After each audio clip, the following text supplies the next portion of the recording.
तो हम लोग आज, हाँ, हमारा जो सामाजिक थोड़ा सा हम लोग टच देख चुके हैं ना वहाँ पे पहले। अब हम लोग देख रहे हैं सांस्कृतिक टच को टच करेंगे हम लोग, किसके, छत्तीसगढ़ के जनजातियों के और संस्कृति को कंबाइन करके देख रहे हैं वहाँ पे। तो ये सबसे इम्पोर्टेंट उसमें होता है, पहले तो अगर हम नाट्य पढ़ते हैं, गीत पढ़ते हैं या फिर नृत्य पढ़ते हैं, तो उसमें सबसे पहला चीज़ आता है वाद्य यंत्र, है ना। तो वाद्य यंत्र को समझना जरूरी है, और स्पेशली वाद्य यंत्र को अलग से ही पूछा जाता है कि ये टाइप का वाद्य यंत्र कहाँ यूज़ किया जाता है, या फिर ये किस प्रकार के वर्गीकरण में शामिल है, ठीक है ना। तो इस प्रकार समझना है। तो अगर वाद्य यंत्र का इम्पोर्टेंस को जाने कि क्यों वाद्य यंत्र इम्पोर्टेंट है ना, तो वाद्य यंत्र की जो उत्पत्ति हुई थी, है ना, एक ऋषि थे स्वाति ऋषि, है ना। माना जाता है कि स्वाति ऋषि ने वाद्य यंत्र क्या की थी, स्थापना की थी, या फिर पहले सबसे पहले निर्माण उन्होंने किया था, है ना। वाद्य यंत्र का अगर इम्पोर्टेंस को अगर जाने तो सबसे बड़ा इम्पोर्टेंस पहले रहा है धार्मिक क्षेत्र में, है ना।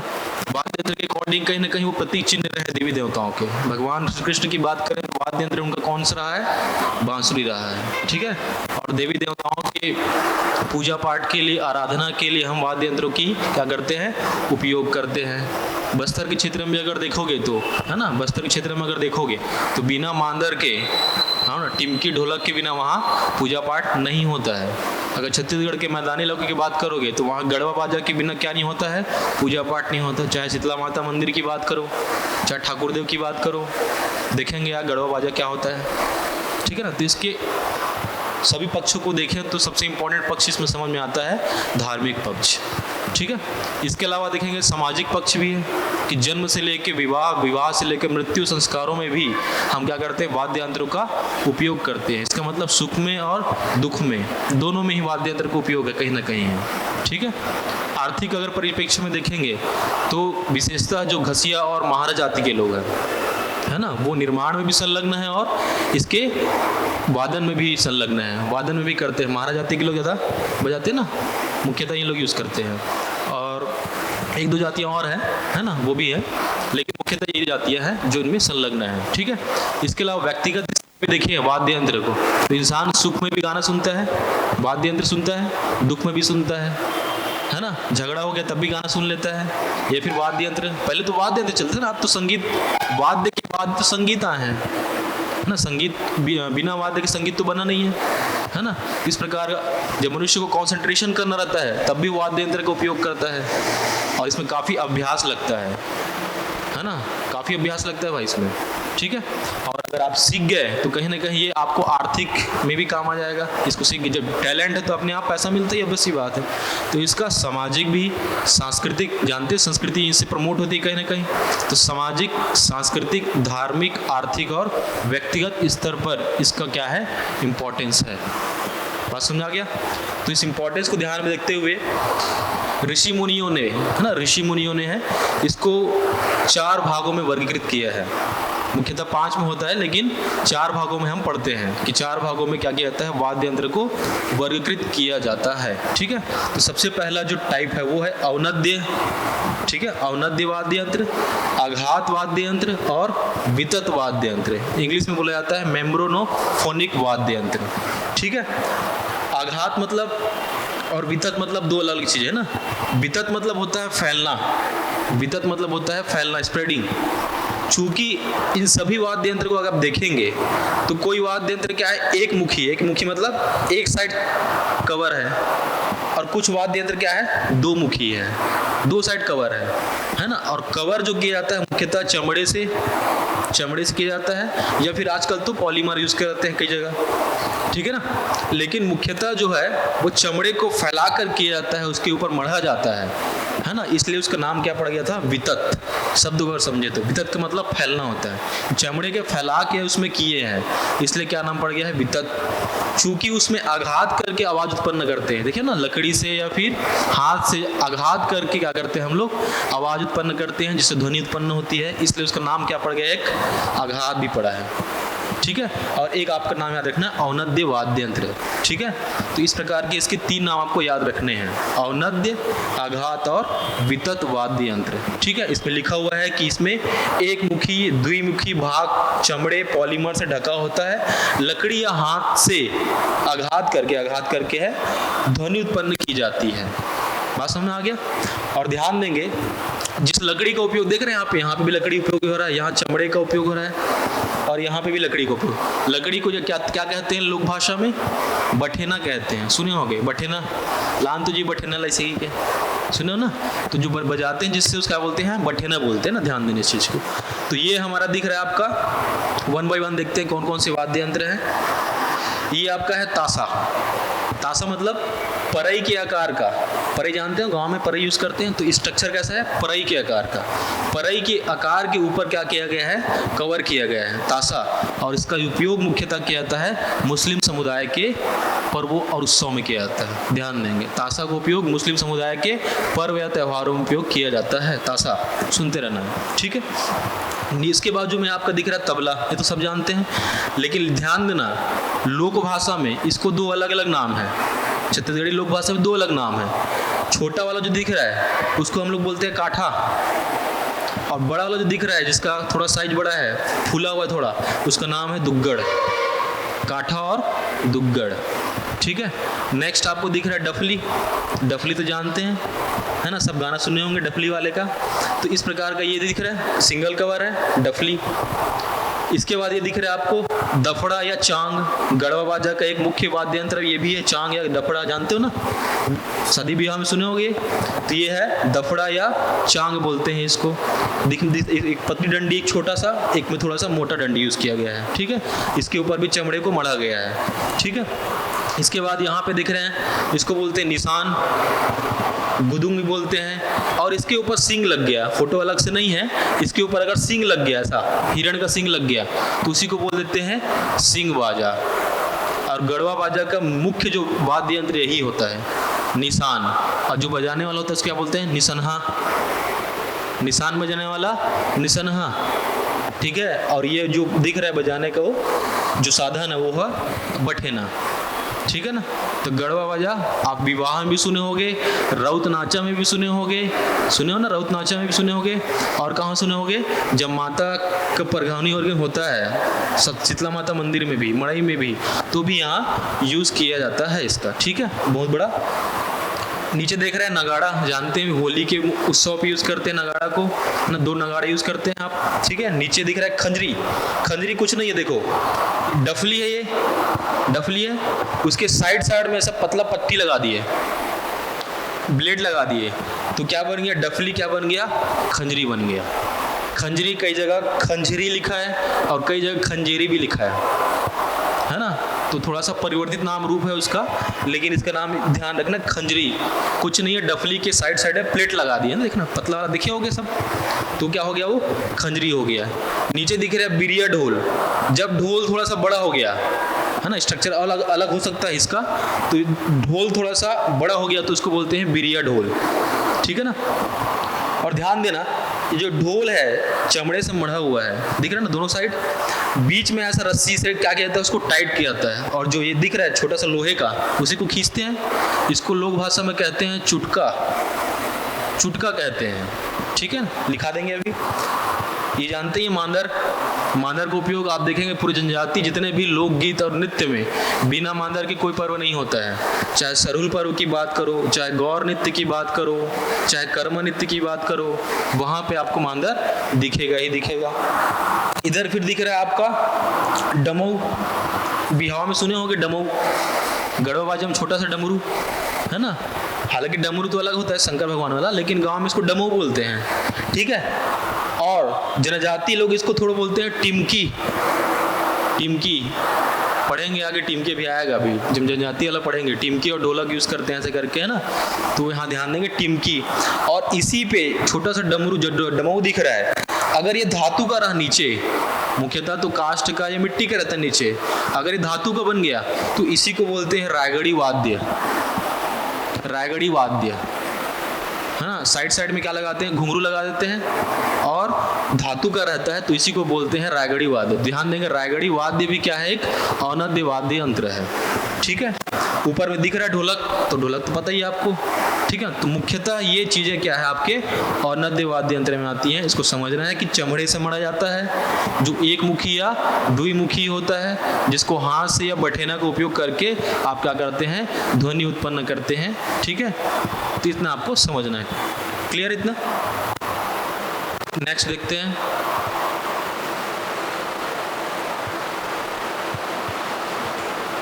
नेक्स्ट आपका है तत् या स्ट्रिंग तार वाद्य यंत्र, जिसको बोलते हैं कॉर्डोफोन भी कहा जाता है।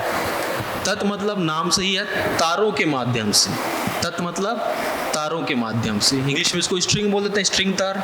ठीक है ना, तो तारों के माध्यम से अगर आप क्या करते हैं, ध्वनि उत्पन्न करते हैं, है ना, या फिर क्या करते हैं आप, किसका उपयोग करके, तारों को उंगलियों या धनुष रूपी साधनों से खींचकर उत्पन्न किया जाता है आवाज, ध्वनि। जैसे कि गिटार को आप उंगली से बजाते हैं, कई लोग पत्ती भी यूज करते हैं आप हल्का सा, है ना, और कई लोग क्या करते हैं, इस प्रकार के धनुष का, दिख रहा है धनुष आकार का, ये इस पे क्या कहता है, इस पे जो तार लगा हो, इस पे जो तार लगा है उस पे खींच के, देखिए ना, खींच के, तो कहीं ना कहीं हाथ का उपयोग करके या फिर कहीं ना कहीं धनुष रूपी, है ना, धनुष रूपी कुछ साधन है, उसका उपयोग करके क्या करते हैं आप, आवाज उत्पन्न करते हैं। ठीक है, तो इस प्रकार का जो वाद्य यंत्र है वो क्या कहलाएगा, आपका तत्व वाद्य यंत्र कहलाएगा। ठीक है, यहाँ पे आपको दिख रहा है सबसे नंबर 1 एक तारा, सिंगल तार है। ठीक है ना, सिंगल तार है तो एक तारा, इसका आप यूज सुनेंगे कहाँ पे, पंडवानी में, पंडवानी में सुनेंगे, पंडवानी में इसको यूज करते हैं। कहीं ना कहीं आप भरथरी में भी सुनेंगे इसको, एक तारा। ठीक है, नीचे किंकनी, इसी का परिवर्तित रूप है किंकनी, थोड़ा सा चेंजेस है। ठीक है, नीचे आपको दिख रहा है राम बाजा या बेंजो, तो गांव में सुने होंगे शादी ब्याह में बेंजो, है ना, तो बेंजो देखो साइड में ऐसा तार लगा रहता है, और तार के ऊपर ऐसा पत्ती जो है ना, लकड़ी का कुछ भी बनाते हैं लोग, ठीक है, उस पत्ती से आवाज उत्पन्न करते हैं लोग तार से। तो याद रखेंगे बेंजो भी यही है, और हल्का सा ये राम बाजा भी इसी को बोलते हैं। आप सुना होगा, पढ़े होगा तो राम बाजा, लेकिन जान लो यही है राम बाजा, ऐसा ही है राम बाजा, बेंजो का ही एक परिवर्तित रूप है कहीं ना कहीं। ठीक है, नेक्स्ट आपको दिख रहा है ढोक बाजा, ये आपको कुछ नया दिख रहा होगा, ढोक बाजा। ठीक है ना, ये भी क्या है, ऐसा तारों के माध्यम से, इसमें हल्का से इसका वाइब्रेशन ज़्यादा रहता है इसमें। ठीक है ना, मुख्यतः है सूरजपुर सरगुजा क्षेत्र में इसको बजाया जाता है, ये ढोक बाजा है ये। ठीक है, क्लियर दिख रहा है ना इसको। ठीक है, तो ये ध्यान देना, तारों के माध्यम से ही बजाया जा रहा है, इसलिए बोला जा रहा है ढोक बाजा। साइड में आपको दिख रहा है तंबूरा, तंबूरा तो जानते ही आप। ठीक है ना, ऊपर में दिख रहा है सारंगी, सारंगी आप कहाँ यूज करते हैं, कहाँ पढ़ते हैं सारंगी को, भरथरी में भी सुनते हैं सारंगी, और आप सुनते हैं बसदेवा गायन में भी सारंगी। ठीक है, तो बसदेवा गायन में आपका सारंगी भी मिल सकता है और चिकारा भी मिल सकता है, हल्का सा परिवर्तित रूप है चिकारा। देखिए आप लोग गांव में वो वाले आते हैं, कौन क्या बोलते हैं उनको, बाबा लोग आते हैं ना चिकारा पकड़ के, क्या बोलते हैं उसको यार, कहाँ, गोरखनाथ वाले, गोरखनाथ वाले आते हैं, साल में एक बार आते हैं उन लोग, तो देखना उन लोग ऐसा सारंगी चिकारा पकड़ के आते हैं लोग। ठीक है, और 2 जो आते हैं बसदेवा गायन करने वाले, वो 2 लोग रहते हैं, जय गंगान बोलते रहते हैं, बोलते ना जय गंगान, ऐसा। तो ध्यान देंगे, सारंगी और एक चिकारा यूज करते हैं आप कहाँ पे, भरथरी गायन में भी यूज करते हैं कहीं ना कहीं, और बसदेवा गायन में भी यूज करते हैं। उन चीज़ों को पकड़ना है। संतूर तो आपको पता ही है, नेशनल लेवल पे यूज करते हैं ना, डरवादी और संतूर ये सभी तारों को यूज किया जाता है। और ये आपका है धनकुल वाद्य यंत्र, धनकुल पर्व में क्या करते हैं, धनकुल वाद्य। इसमें आपको दिख रहा है ये क्या है, ये धनुष है, और ये जो दिख रहा है लकड़ी, ये बांस की है, खपच्ची टाइप का है, बांस की खपच्ची बोलते हैं। ये दिख रहा है आपको सूपा, और नीचे दिख रहा है मटका। तो मटका, सूपा, धनुष और बांस की खपच्ची को यूज करके बनाया जाता है धनकुल वाद्य यंत्र, है ना। और जो माता जो बनाती है इसको, जो आवाज उत्पन्न करती है, उसको बोलते हैं गुरुमाएं, गुरुमाएं, है ना। तो इन लोग क्या करते हैं, धनकुल वाद्य यंत्र से धनकुल पर्व के दिन क्या करते हैं, एक संगीत उत्पन्न करते हैं इस वाद्य यंत्र से। ध्यान देंगे, है ना, पढ़ते हैं आप, पढ़ेंगे आगे डिटेल में इसको।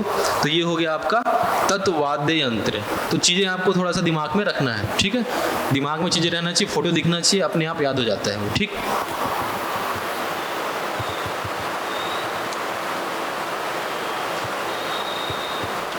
नेक्स्ट हम लोग देखते हैं घन या नॉन ड्रम या फिर इसको बोलते हैं इडियोफोन वाद्य यंत्र।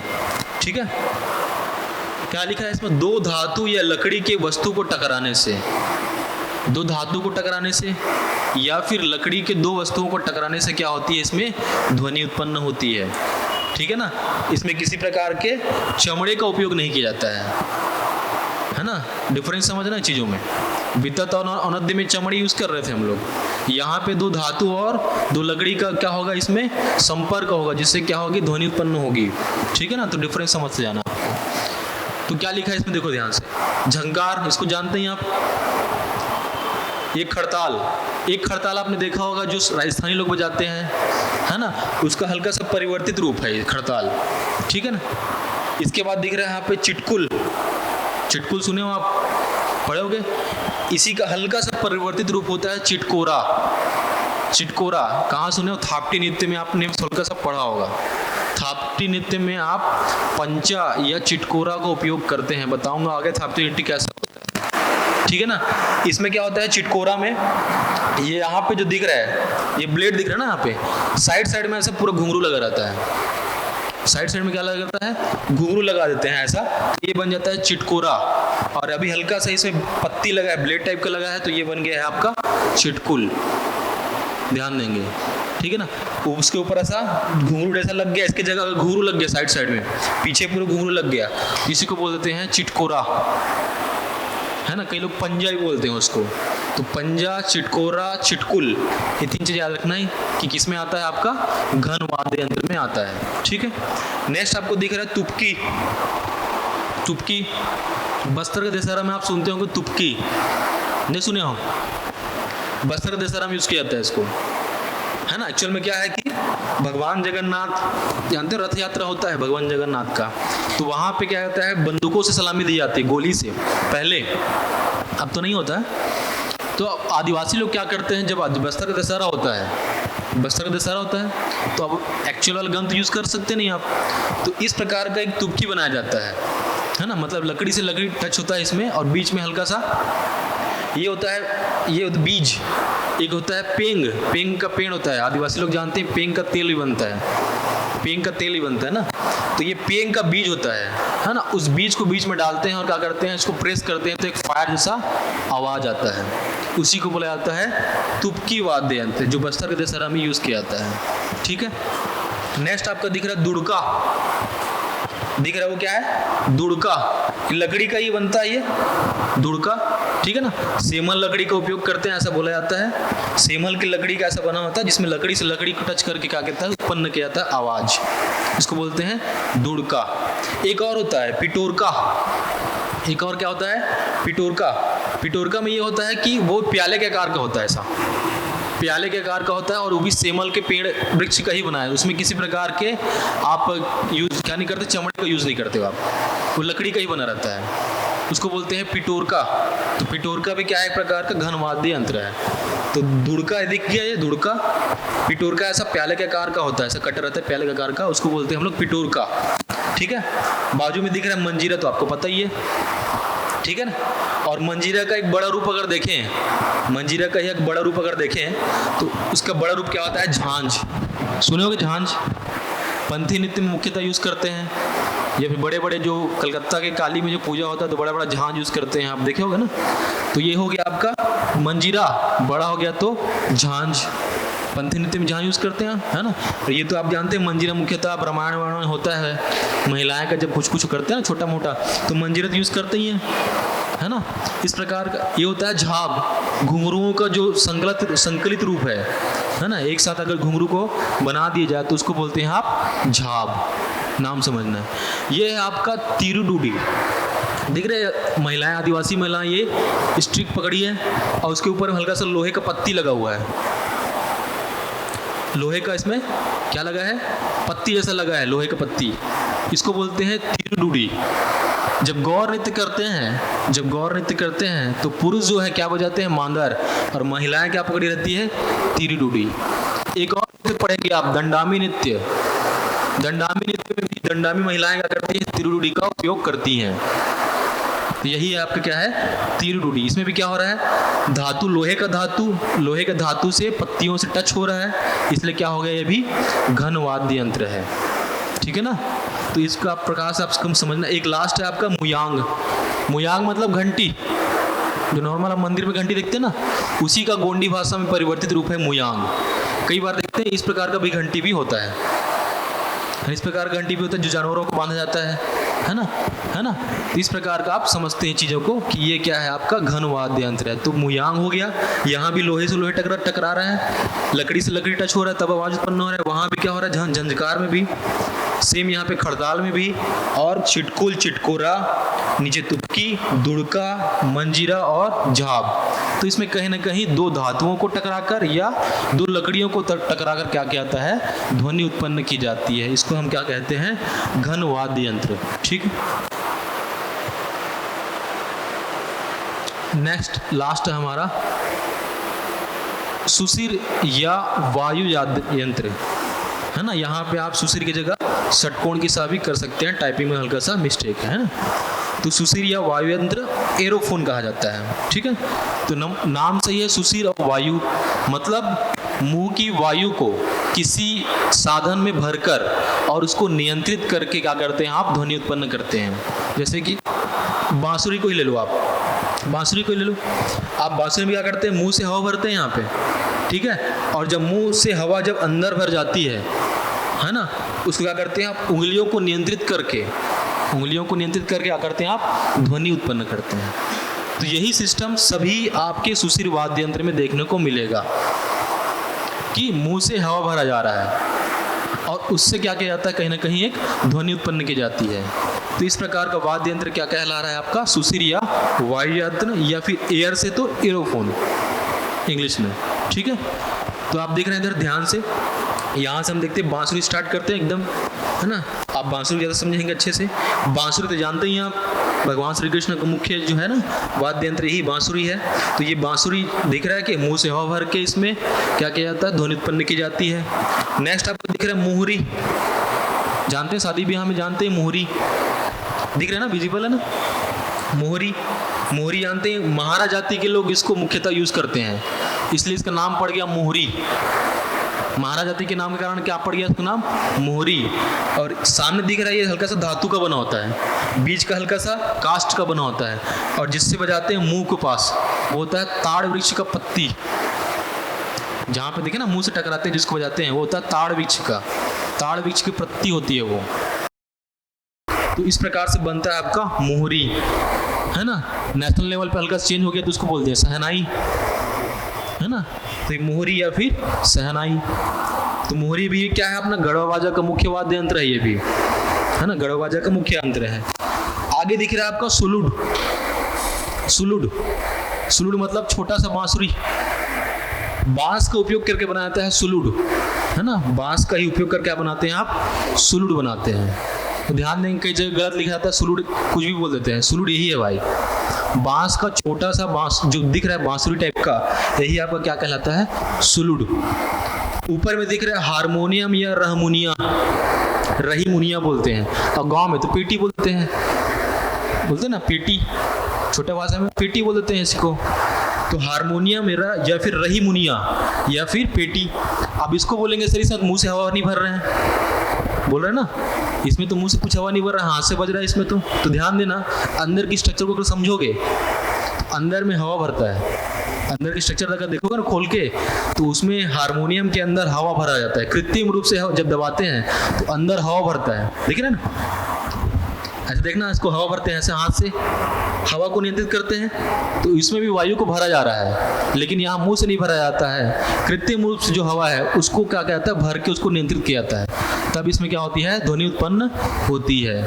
तो ध्यान देंगे, हारमोनियम भी इस प्रकार क्या है, एक सुशिर वाद्य यंत्र है, समझ में आ रहा है ना। इसको कृत्रिम रूप से हवा भरा जा रहा है, पीछे दिख रहा है, ऐसा करते हैं, इसको बजाते हैं ऐसा, तो ये है हारमोनियम। उसके बाद दिख रहा है आपका अकुम।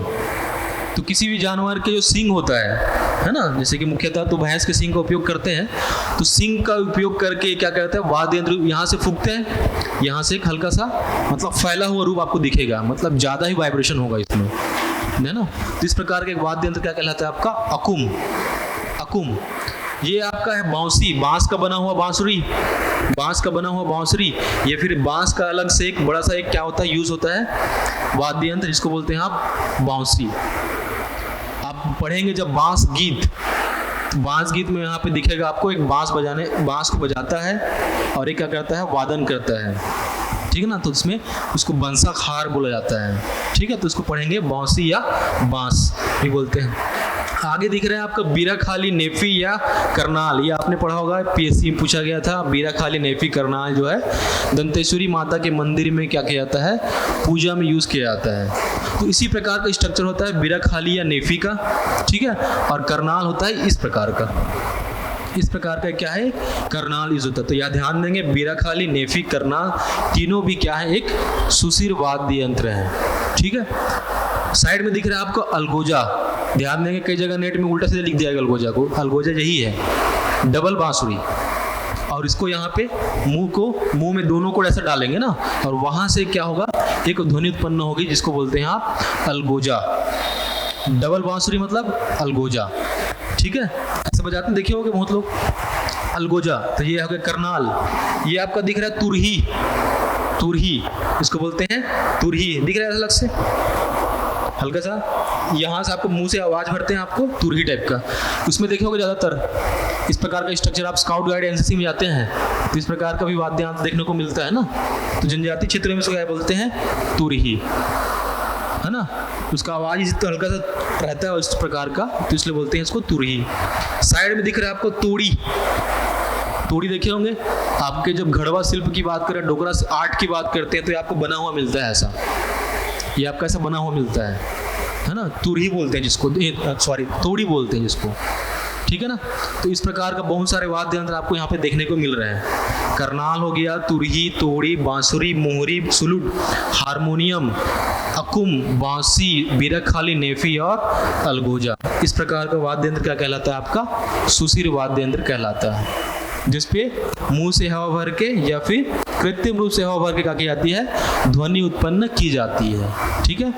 इसमें अगर देखेंगे आप तो गढ़वा बाजा की बात करते हैं, कई बार गढ़वा बाजा में क्या क्या शामिल है, तो गढ़वा बाजा में देखना चारों जो वर्गीकृत रूप है उसका कहीं ना कहीं एक एक पार्ट आपको देखने को मिलता है। जैसे हमने पहले पढ़ा अवनाद्य वाद्य यंत्र, वहाँ पे आपको मिल जाएगा निशान, दफड़ा या चांग मिल जाएगा, वहाँ भी यूज होता है, वो यूज होता है। सुशिर में आप देख रहे हैं मोहरी यूज हो रहा है, घन वाद्य यंत्र में दिख रहा है डमो और टिमकी यूज होता है वहाँ पे, ठीक है ना। इसके बाद तारों की बात करोगे तो वहाँ पे बेंजो यूज होता है। तो इन सबको मिला के और उसके बाद एक वो क्या बोलते हैं उसको, झांझर जो है ना याद की, उसको बोलते हैं छोटा वाला, तो वो सब यूज करके क्या बनाते हैं हम लोग गढ़वा बाजा बनाते हैं।